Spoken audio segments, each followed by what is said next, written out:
Maelfu ya wafuasi wa chama cha chungwa nchini walikita kambi kwa siku ya 3 kaunti ya Mombasa hii leo kwenye bustani la Mama Ngina. Sherehe hizi ziliendelea za shamra kuisherekea chama cha ODM kilichofikisha miaka 20 tangu kuasisiwa na kubuniwa kwake na kiongozi wa chama hicho hayati Raila Amolo Odinga mwaka wa 2005.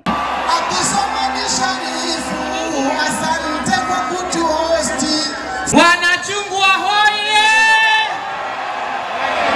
ODM! Ya kwanza ni tuko tayari, ya pili hakuna kukimbia. Kulingana na wakazi hawa, walionyesha wapo na matumaini kochokocho kwa uongozi pamoja na kinara mpya wa chama hiki Daktari Oburu Odinga ambaye aliidhinishwa Alhamisi wiki hii kuchukua nafasi ya nduguye Raila Amolo Odinga, wengi wakimtaka awanie kiti cha urais ili kuendeleza ari na azma ya chama ya kuiongoza taifa hili. Sisi kama chama siku zote tunasema ikifika mwaka 2027 sisi kama chama tutakuwa na mgombea rais, na mgombea wetu wa rais ni sio mwingine bali ni Dr. Oburu Oginga, kwa sababu ametosha. Alikuwepo hata kabla baba hajaingia katika siasa. Yeye ako sawa.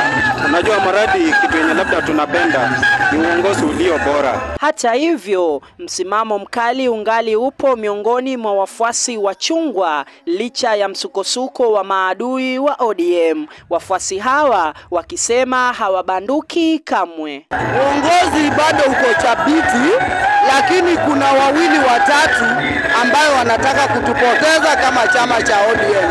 Na sisi kama life members wa chama cha ODM hatutakubaliana nao.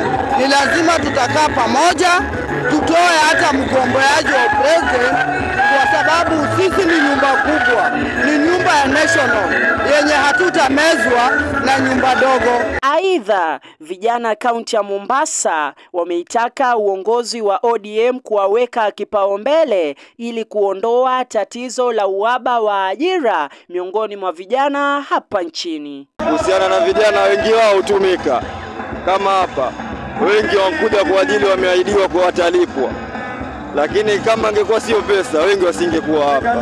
Ama wengine wanakuja na malengo ya kufanya vitu vyao. Shaona sasa, kulingana na hivyo ninavyosema, vijana ni hakuna kazi hapa. Sherehe hizi za ODM at 20 zinatarajiwa kukamilika hapo kesho katika kaunti za Kilifi na Lamu kwenye ibada ya shukrani. Ikiwa ni siku ya 3 ya maadhimisho ya miaka 20 ya chama cha ODM, wafuasi wa chama cha ODM wamekita kambi katika bustani la Mama Ngina ili kuja na kuweza kusikia kutoka kwa viongozi wapya wa chama hichi. David Lukoe, Habari 24/7, kaunti ya Mombasa.